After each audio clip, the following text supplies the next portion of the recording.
क्या आप जानते हैं कि नवरात्रि में माता दुर्गा की स्थापना से पहले जिस मिट्टी से मां की मूर्ति बनाई जाती है वह कहां से आती है? यही नहीं, हैरत की बात तो ये है कि यह मिट्टी इतनी इम्पोर्टेंट है कि बिना इसे मिलाए आपकी पूजा भी व्यर्थ हो जाती है। आमतौर पर माता की मूर्ति को बनाते समय 4 चीज़ों का इस्तेमाल होता है, जैसे कि गंगा के किनारे की मिट्टी, गाय का गोबर और गौमूत्र।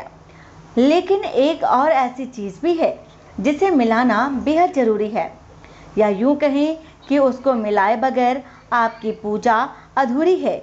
आज हम अपने इस वीडियो में उसी चौथी चीज़ के बारे में बात करेंगे। यूँ तो पूरे भारत में माता के नवरात्रे बड़े ही धूमधाम के साथ मनाए जाते हैं, लेकिन पश्चिम बंगाल के कोलकाता की अगर बात करें तो अलग है, क्योंकि यहाँ की धरती को माता का विशेष आशीर्वाद भी प्राप्त है। वही मूर्ति में इस्तेमाल होने वाली बेहद महत्वपूर्ण चौथी चीज़ है वैश्याली की मिट्टी। खास बात तो ये है कि वैश्याली की मिट्टी मिलाए बगैर मूर्ति साक्षात रूप में नहीं मानी जाती। इसकी परंपरा कोलकाता से ही शुरू हुई थी। आखिर माता की मूर्ति में वैश्याली की मिट्टी को ही क्यों मिलाया जाता है? इसके पीछे भी धार्मिक मान्यता और पौराणिक कथा भी है। कहा जाता है कि एक बार की बात है जब कुछ वैश्याएं गंगा स्नान के लिए जा रही थी, तभी उसी समय उन्होंने घाट पर एक कुष्ठ रोगी को बैठे देखा। रोगी रास्ते में आने जाने वाले लोगों से गुहार लगा रहा था, और ये गुहार थी कि कोई तो उसे गंगा स्नान करा दे। लेकिन उस रोगी पर किसी ने ध्यान नहीं दिया। कुष्ठ रोगी को बहुत दुख हुआ। तभी वहां से गुजर रही वैश्याओं ने कुष्ठ रोगी को देखा और उस रोगी ने उनसे भी वही आग्रह किया।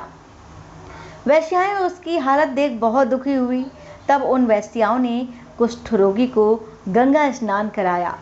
धार्मिक मान्यताओं के अनुसार कहा जाता है कि वह कुष्ठ रोगी और कोई नहीं बल्कि उसके रूप में भगवान शिव ही थे, जो मनुष्यों की परीक्षा लेने धरती पर आए थे।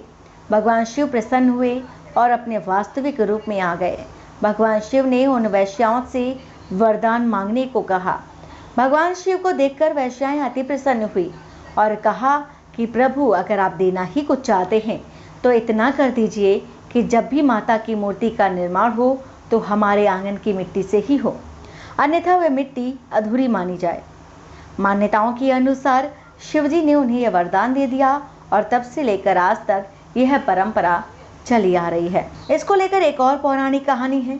ये कहा जाता है कि किसी वैश्या ने सामाजिक तिरस्कार से दुखी होकर मां की बड़ी भक्ति की थी।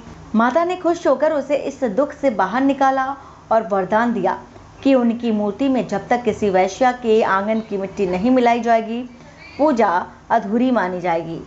तभी से इस परंपरा की शुरुआत हुई और एक समरसता का माहौल भी बनने लगा। सामाजिक तौर पर भी अगर बात करें तो वैश्याओं को हमेशा से ही तिरस्कृत दृष्टि से ही देखा गया है। ऐसे में धार्मिक कार्यों में उनके आंगन की मिट्टी मिलाकर उन्हें सम्मान देना है और उनका सत्कार करना है। वीडियो कैसा लगा कमेंट के जरिए आप ज़रूर बताइएगा। साथ ही हमारे चैनल को सब्सक्राइब करना ना भूलें।